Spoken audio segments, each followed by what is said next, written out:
मैं यहाँ पे बैठ नहीं सकती, मैं कहीं भारी घूम रही थी। मैं मुझे बोला ना कि तेरा बैठ इसीलिए बैठ नहीं पाती थी। मेरे को एक आधा घंटा होगा ये ऐसे झूलने लग जाते हैं। ठीक है, ओके।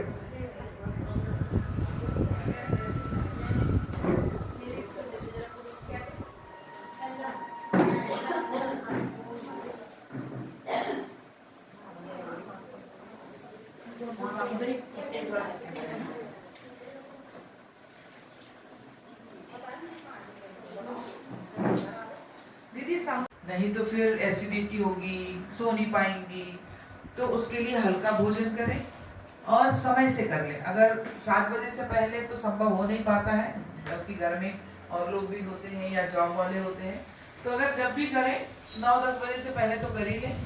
खाना खाने के बाद जब टहलने के लिए वो निकलती हैं, टहलने के लिए निकलती है तो जैसे अपने पति के साथ टहलती हैं, घर में सासू माँ के साथ, कोई भी नंद होती है या घर में अगर मम्मी के यहाँ गई हुई तो कोई भी साथ में तो होता ही है, या अपनी पड़ोसन के साथ ही घूमने जाती हैं।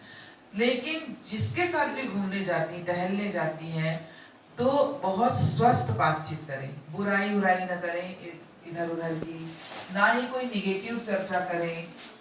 आप अगर पति के साथ बात कर रही हैं, टहल रही हैं, तो कोई ऑफिस की बातें ना करें, बढ़िया स्वस्थ मन से अच्छी बातचीत करते हुए टहलें। और रात को सोते समय हल्दी वाला दूध प्रोजेक्टर के द्वारा शहद समझाया मिला जा रहा करके है। पी सकती हैं, क्योंकि दूध तो पीना ही होता है, ये बहुत जरूरी होता है भाभी माता के लिए। तो दूध, वो भी हल्दी मिला हुआ, तो हल्दी वाला, हल्दी तो गुणकारी होती है, तो ये सब रोगों से हमारी रक्षा करती है। फिर आते हैं हम बिस्तर के ऊपर, जब सोने के लिए आते हैं फाइनली, तब उस समय भगवान को हम धन्यवाद करते हैं कि आपने मुझे इतना अच्छा दिन दिया, मैंने अच्छे कार्य किए। लेकिन उस समय अपने आप को का पूरा है कि बच्चे के अंदर की याददाश्त कमजोर होती है, कैंसर जैसे खतरे उनके ऊपर आते हैं। और यहाँ तक कि देखा गया है कि जब प्रेग्नेंट लेडी लैपटॉप पे ज़्यादा काम करती है या मोबाइल पर ज़्यादा देखती है, मोबाइल को अपने पास ही रख करके सोती भी है, तो उससे निकलने वाला जो रेडिएशंस है, किरणें हैं, उसका प्रभाव उसके गर्भस्थ शिशु पर इतना ज़्यादा पड़ता है कि जब गर्भस्थ शिशु भी तो बेचारा गर्भ में ही है, वो जब वो दुनिया में आएगा, उसकी जो पीढ़ी होगी उस पीढ़ी तक असर जाएगा, इतना प्रभाव पड़ता है। लेकिन हम सब अनजान हैं। अगली पीढ़ी, लिखा हुआ है ना, जर्म सेल के में परिवर्तन करने के कारण अगली पीढ़ी नुकसान हो सकती है। मतलब वो जो बच्चा जो अभी गर्भ में ही है, दुनिया में नहीं आया है, उसकी पीढ़ी को भी नुकसान हो सकता है। तो ये इन सब चीजों से भावी माता को चाहिए कि बचे, और हम सबको भी चाहिए, बचना चाहिए कि मोबाइल वगैरह रात में एक तो जरूरत से ज्यादा, मतलब जितनी है आवश्यकता उतना ही यूज करें, ज्यादा ना करें, अनावश्यक ना करें, और रात में तो दूर रख के ही सोने, है ना। उसके तो कई सारे इतने दुष्परिणाम और कई सारी खबरें हम लोग को सुनने में मिलती कि ये सब कुछ हो गया।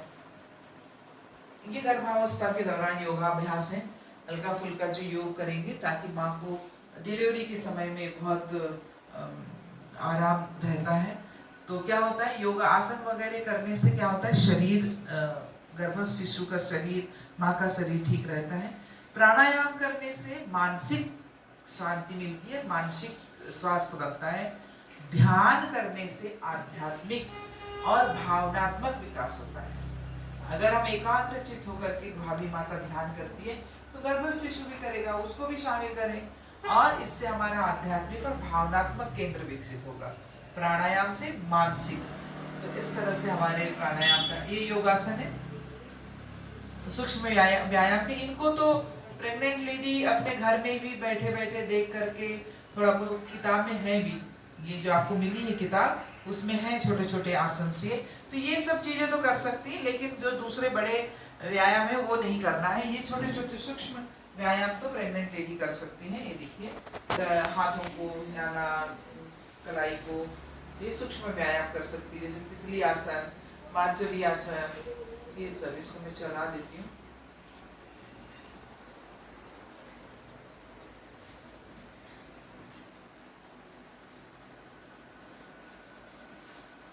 मार्जरी आसन, बिल्ली के जैसे, ये सब कहते हैं कि डिलीवरी के होने में बहुत नॉर्मल डिलीवरी के चांसेस ज़्यादा रहते हैं।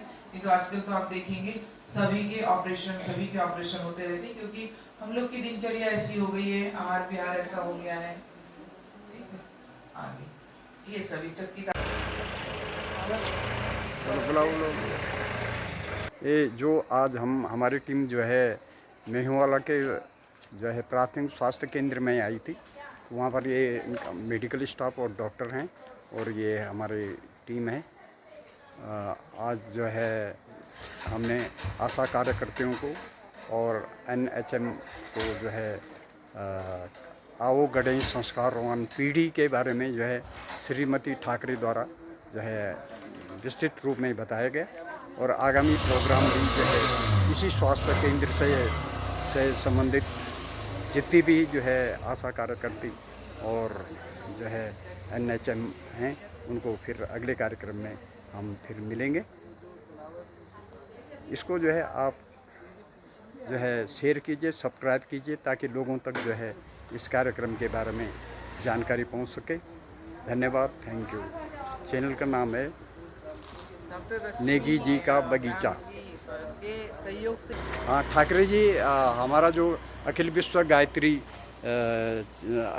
गायत्री परिवार शांति कुंज हरिद्वार के नेतृत्व में श्री प्रणव पांडे और पांडे श्रीमती शैलबाला पांडे और मुख्य जो है जिनका साभार जो है हमें प्राप्त हुआ है श्रीमती शर्मा गायत्री शर्मा, उनके मार्गनिर्देशन में जो है ये कार्यक्रम आओ गढ़ें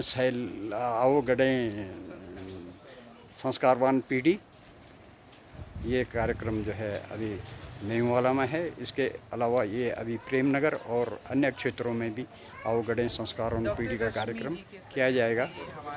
और अन्य कार्यक्रम ठाकरे जी किस कहाँ हैं बताइए।